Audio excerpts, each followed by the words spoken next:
Liquor case తర్వాత ఆయన ఆయన సిచ్యువేషన్ మారిందా, సేమ్ అంతే స్ట్రాంగ్గా ఉన్నాడా అనేది, ఆయన ఫేట్ ఎలా ఉందనేది ఇప్పుడు మనం ఒకసారి చూద్దాం.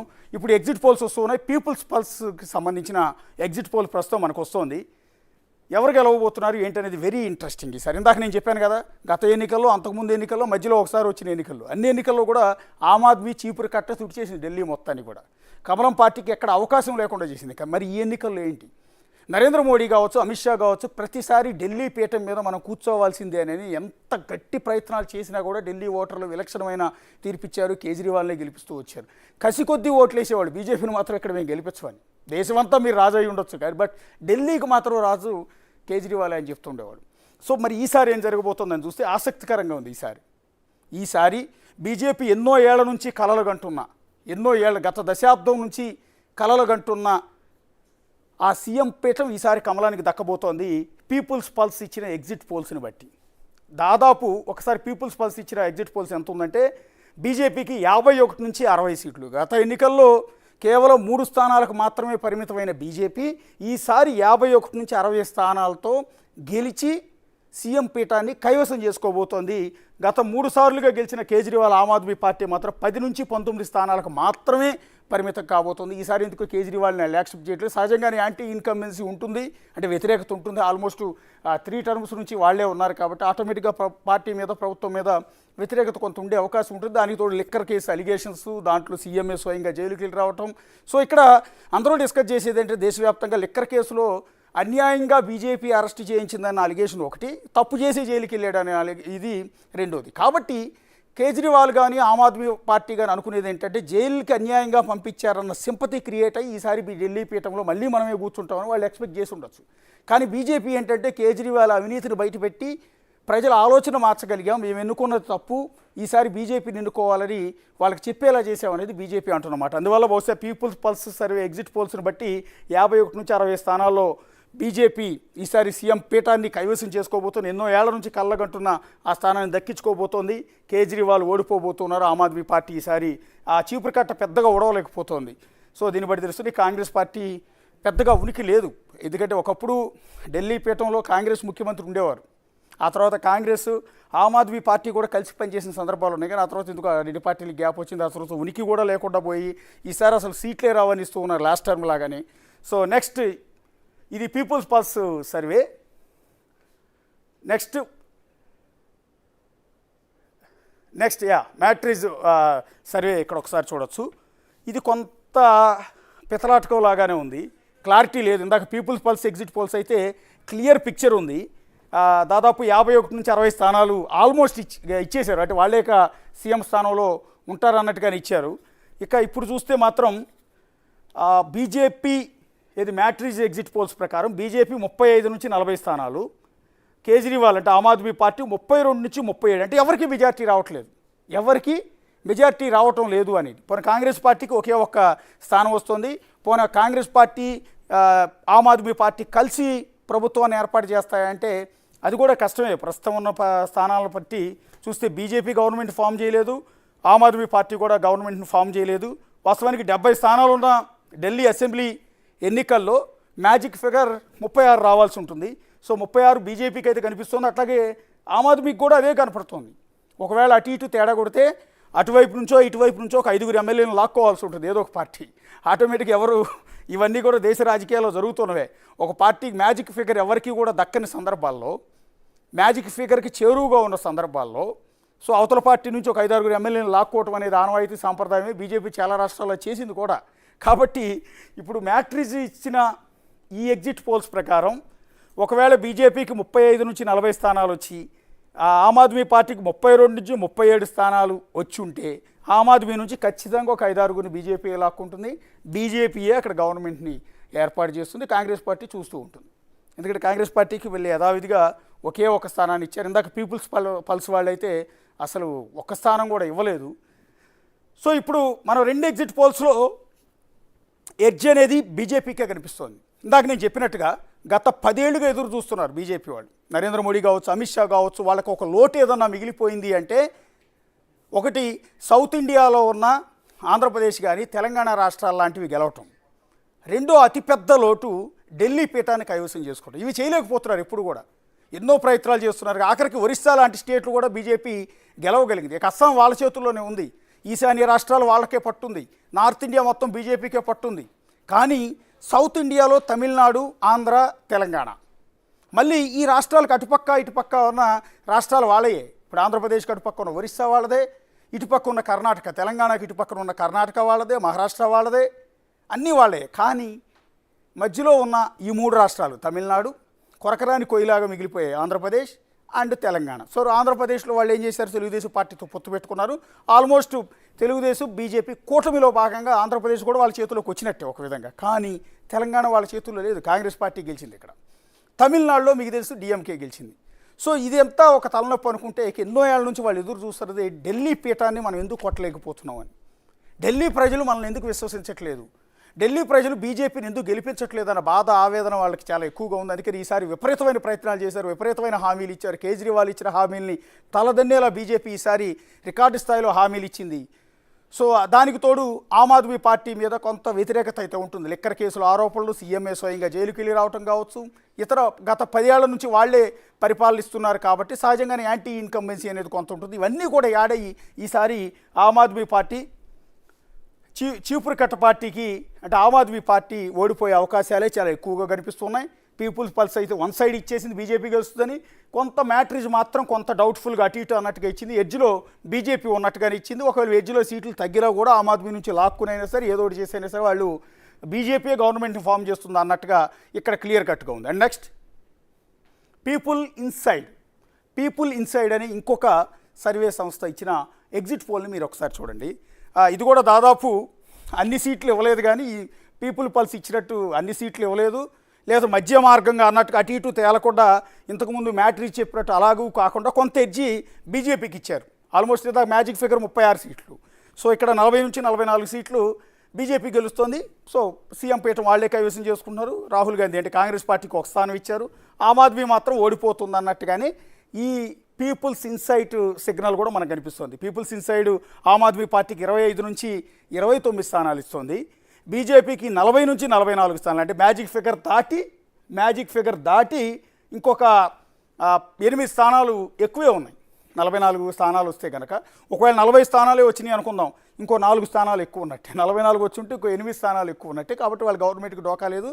బీజేపీ సీఎం సీటు, వాళ్ళ కలలుగన్న ఆ సీఎం పీఠాన్ని, హస్తిన పీఠాన్ని వాళ్ళు కైవసం చేసుకునే అవకాశం ఉంటుంది. ఆమ్ ఆద్మీ చీపురు కట్ట పార్టీ మాత్రం ప్రతిపక్ష స్థానానికి ఈసారి పరిమితం కాబోతుంది. అంటే కేజ్రీవాల్తో ఒక రికార్డు ఆమ్ ఆద్మీ పార్టీ స్థాపించడం కావచ్చు. గవర్నమెంట్ అఫీషియల్ రిటైర్డ్ అయిన తర్వాత అన్నా హజారేతో కలిసి ఉద్యమం చేపట్టి, ఆ తర్వాత సొంతంగా రాజకీయ పార్టీ పెట్టి, ఆ తర్వాత ఆమ్ ఆద్మీతో ఢిల్లీని తన చీపురు కట్టతో ఊడ్చేసి అధికార పీఠాన్ని 2 సార్లు కాదు 3 సార్లు కైవసం చేసుకుని రికార్డు సృష్టించారు. ఆ తర్వాత తన పార్టీని పక్క స్టేట్ పంజాబ్కి విస్తరించారు. అక్కడ కూడా ప్రస్తుతం ఆమ్ ఆద్మీ పార్టీయే రాజ్యం వెళ్తోంది. అక్కడ ముఖ్యమంత్రి, అక్కడ ప్రభుత్వం ఆమ్ ఆద్మీ పార్టీ చేతిలో నడుస్తోంది. ఢిల్లీ పక్కనే ఉన్న రాష్ట్రం. సో అక్కడ కూడా ప్రజలంతా కూడా ఆమ్ ఆద్మీకి పట్టం కట్టారు, కేజ్రీవాల్ని యాక్సెప్ట్ చేశారు. కానీ అసలు తనకు మూల కేంద్రమైన ఢిల్లీలో మాత్రం ఈసారి తమ అధికారాన్ని లూజ్ అవుతున్నారు.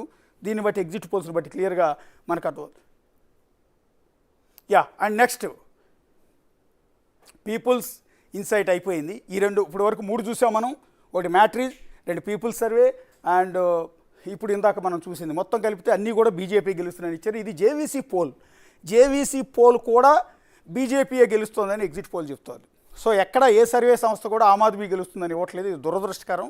సో అంటే ప్రజల నాడి చాలా క్లియర్ కట్గా అర్థమైపోతుంది. ఈసారి ఎట్టి పరిస్థితుల్లో కూడా ఆమ్ ఆద్మీ పార్టీ గెలిచే అవకాశం లేదు, బీజేపీకి పట్టం కడుతున్నారు. కమలం పార్టీ సింహాసనం మీద కూర్చోడబోతోంది ఢిల్లీ పీఠం మీద అనేది స్పష్టంగా అర్థమవుతుంది. ఇక్కడ జేవీసీ పోల్ ఇచ్చింది చూస్తే కాంగ్రెస్ పార్టీకి 1 సీటు మాత్రం ఎక్స్ట్రా ఇచ్చారు. 2 సీట్లు ఇంతకుముందు. ఫస్ట్ సర్వే సంస్థ అసలు సీట్లే ఇవ్వలేదు, 1 సీటు కూడా గెలవదని ఇచ్చారు. ఆ తర్వాత సంస్థ 1, ఆ తర్వాత సంస్థ కూడా 1. ఇప్పుడు ఈ సంస్థ కూడా 2 స్థానాలని కట్టబెట్టింది. సో ఆ 2 స్థానాల వల్ల పెద్ద ఉపయోగం కూడా ఉండదు. రెండోది, ఇప్పుడు బీజేపీకి 39 నుంచి 45 స్థానాలు, అంటే మినిమం లీస్ట్ ఫిగర్ 39 తీసుకున్నా కూడా వాళ్ళు గవర్నమెంట్ని ఫామ్ చేస్తారు. 36 దాటితే చాలు. సో ఎడ్జి హయ్యెస్ట్ 45 వరకు ఉన్నారు. ఆ తర్వాత వాళ్ళు గెలిచిన తర్వాత ఆటోమేటిక్గా ఆమ్ ఆద్మీ నుంచి కొంతమంది జంప్ అవుతారు. వాళ్ళు తీసుకోకపోయినా అధికార పార్టీ కాబట్టి, రాజకీయాల్లో సహజం కాబట్టి కొంతమంది ఎమ్మెల్యేలు అటువైపు జంప్ అవుతారు. కాబట్టి వాళ్ళ అధికార పీఠానికి ఏమాత్రం డోకా లేదు.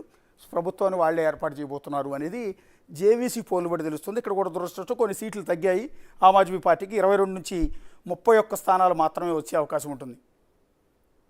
నెక్స్ట్ పీమార్క్ సంస్థ ఇచ్చిన ఎగ్జిట్ పోల్స్ మాత్రం ఎవరికి మ్యాజిక్ ఫిగర్ ఇవ్వలేదు.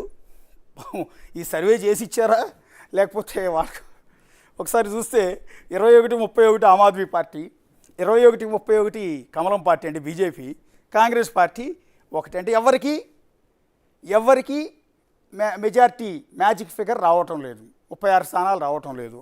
సో 21 నుంచి 31, 21 నుంచి 31. సో థర్డ్ పార్టీ ఏదన్నా ఉండి వాళ్ళ ఎమ్మెల్యేలు ఇటు కలుపుకుని లేకపోతే ఇండిపెండెంట్లు ఉంటే వాళ్ళని కలుపుకుని ప్రభుత్వాన్ని ఏర్పాటు చేసే అవకాశం ఏమైనా ఉందా అంటే ఏమీ లేదు. ఎందుకంటే కాంగ్రెస్ పార్టీకి కూడా ఒకే ఒక స్థానం ఇచ్చారు. సో ఇదే క్రమంలో 21 నుంచి 31, 21 నుంచి 31 వాళ్ళకి. సో సింగిల్ లార్జెస్ట్ పార్టీ అంటూ ఏమీ లేదు అన్నట్టుగా జేవీసీ పీమార్క్ ఇచ్చిన ఇది ఒక్కసారి మనం పీమార్క్ ఇచ్చింది మనం ఒకసారి చూస్తే 21 నుంచి 31కి ఆమ్ ఆద్మీ పార్టీకి, 21 నుంచి 31 బీజేపీకి ఇచ్చేశారు. ఇద్దరికి సరి సమానంగా ఇచ్చారు. ఇదే జరిగితే రెండు పార్టీలకి సమానంగా స్థానాలు వచ్చిన సందర్భంలో మళ్ళీ ఎన్నికలు జరుగుతాయి. ఎందుకంటే గవర్నర్ ముందు ప్రదర్శన చేసినా కూడా మ్యాజిక్ ఫిగర్కి దగ్గరలో కూడా ఏ పార్టీ లేదు.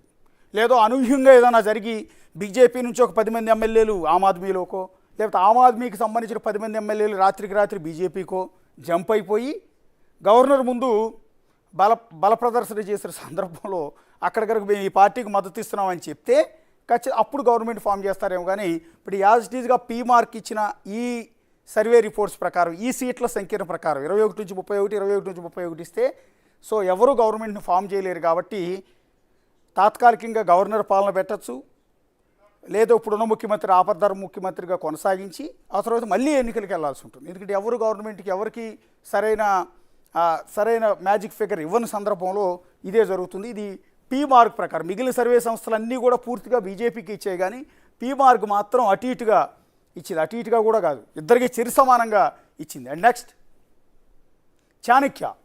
చాణక్య ఎగ్జిట్ పోల్ను మనం ఒకసారి ఇక్కడ చూద్దాం. చాణక్య స్ట్రాటజీ మనం ఒకసారి చూస్తే ఇక్కడ మాత్రం క్లియర్ కట్గా బీజేపీ గవర్నమెంట్ ఫామ్ చేస్తుంది. కాంగ్రెస్ పార్టీకి 2 నుంచి 3 స్థానాలు వచ్చే అవకాశం ఉంటుంది. ఆమ్ ఆద్మీ పార్టీ 25 నుంచి 28 స్థానాలతో ప్రతిపక్షంలో ఉండబోతుంది. మొదట 3 సర్వే సంస్థల మాదిరిగానే ఇక్కడ చాణక్య స్ట్రాటజీ కూడా 39 నుంచి 44 స్థానాల్లో బీజేపీ గెలిచే అవకాశం ఉందని ఎగ్జిట్ పోల్స్లో చెప్తుంది. అంటే గవర్నమెంట్ మ్యాజిక్ ఫిగర్ దాటింది కాబట్టి గవర్నమెంట్ని బీజేపీ ఫామ్ చేస్తుంది అనేది ఈ సర్వే సంస్థ చెప్తోంది. ఆమ్ ఆద్మీ పార్టీ దాదాపు 2 సార్లు పీఠంలో ఉన్న ఆమ్ ఆద్మీ పార్టీ ఈసారి ప్రతిపక్షంలోకి కూర్చోవాల్సిన పరిస్థితి ఏర్పడుతుంది. అది కూడా కాకపోతే మంచి ఫిగర్ అయింది. అపోజిషన్లో ఉన్నా కూడా వన్ సైడెడ్గా కాకుండా మీకు అన్ని ఎగ్జిట్ పోల్స్లో మనం ఒకటి గమనించాలి ఇంట్రెస్టింగ్. సరే, ఇందాక మనం చూసిన ఒకే ఒక సంస్థ తప్ప మిగిలిన అన్ని సంస్థలు బీజేపీకి ఎడ్జ్ ఇచ్చాయి, వాళ్ళే గవర్నమెంట్ ఫామ్ చేస్తారంటున్నారు. అలాగని ఆమ్ ఆద్మీ పార్టీకి అసలు సీట్లు పూర్తిగా రాకపోవటమో ఇంకోట కాదు, బలమైన ప్రతిపక్షం ఉంటుంది ఇక్కడ. ఆమ్ ఆద్మీకి అన్ని సర్వే సంస్థలు కూడా పొజిషన్ ఇచ్చినా కూడా 20 నుంచి 25 స్థానాలు ఖచ్చితంగా ఉన్నాయి. అంటే బలమైన అపోజిషన్ ఉన్నట్టు. 25 నుంచి 28 స్థానాలు ఆమ్ ఆద్మీకి, 39 నుంచి 44 స్థానాలు బీజేపీకి, 2 నుంచి 3 స్థానాలు కాంగ్రెస్ పార్టీకి వస్తాయి అనేది చాణక్య ఇస్తున్న strategy report. And next times now ఒకసారి చూద్దాం. టైమ్స్ నౌ కూడా ఆల్మోస్ట్ బీజేపీ గవర్నమెంట్ని ఫామ్ చేస్తుంది. ఢిల్లీలో 39 నుంచి 45 స్థానాలు మ్యాజిక్ ఫిగర్ దాటి ఇంకెక్కువ స్థానాలే కైవసం చేసుకుంటుంది. బీజేపీ గవర్నమెంట్ని ఫామ్ చేస్తుంది అన్నట్టుగా వాళ్ళ టైమ్స్ నౌ ఎగ్జిట్ పోల్స్ బట్టి మనకు తెలుస్తోంది. యాజ్ ఇట్ ఈజ్గా మిగిలిన సర్వే సంస్థలు అన్నీ ఇచ్చిన మాదిరిగానే ఇందాక నుంచి నేను చెప్తున్నా బలమైన అపోజిషన్ ఉండబోతోంది ఎగ్జిట్ పోల్స్ నిజమైతే.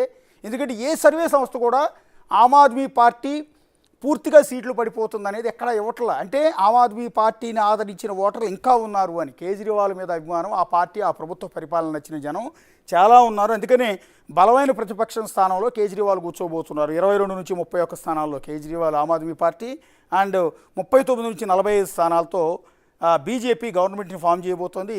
యథావిధిగా 0 నుంచి 2 స్థానాల్లో కాంగ్రెస్ పార్టీ సంపాదించుకోగలుగుతోంది. సో ఇక్కడ మనం చూడాల్సింది ఏంటంటే మీకు ఇక్కడ ఆంధ్రప్రదేశ్ పాలిటిక్స్ ఒకసారి కంపేర్ చేసుకుంటే నీకు లాస్ట్ ఎన్నికల్లో వైఎస్ఆర్ కాంగ్రెస్ పార్టీకి 151 సీట్లతో ఒక రికార్డు స్థాయి సీట్లు ఇచ్చారు. ఇచ్చి అప్పుడు అపోజిషన్లో ఉన్న తెలుగుదేశం పార్టీకి 23 స్థానాలకు మాత్రమే పరిమితం చేశారు 2019 ఎన్నికల్లో. 2024 ఎన్నికలకు వచ్చేటప్పటికి ఏకంగా 164 సీట్లతో కూటమిని, అంటే టీడీపీ కూటమిని గెలిపించారు. 11 సీట్లకు వైఎస్ఆర్ కాంగ్రెస్ పార్టీని గెలిపించారు. అక్కడ ఏమైపోయిందంటే అపోజిషన్ వీక్ అయిపోయింది. మీకు 2019 ఎన్నికల్లో కేవలం 23 స్థానాలతోనే ఉన్న తెలుగుదేశం పార్టీ చాలా బలహీనంగా ఉంది. అపోజిషన్ అనేది 151 మంది ఎమ్మెల్యేలు, మళ్ళీ ఆల్రెడీ టీడీపీ నుంచి జంప్ అయిన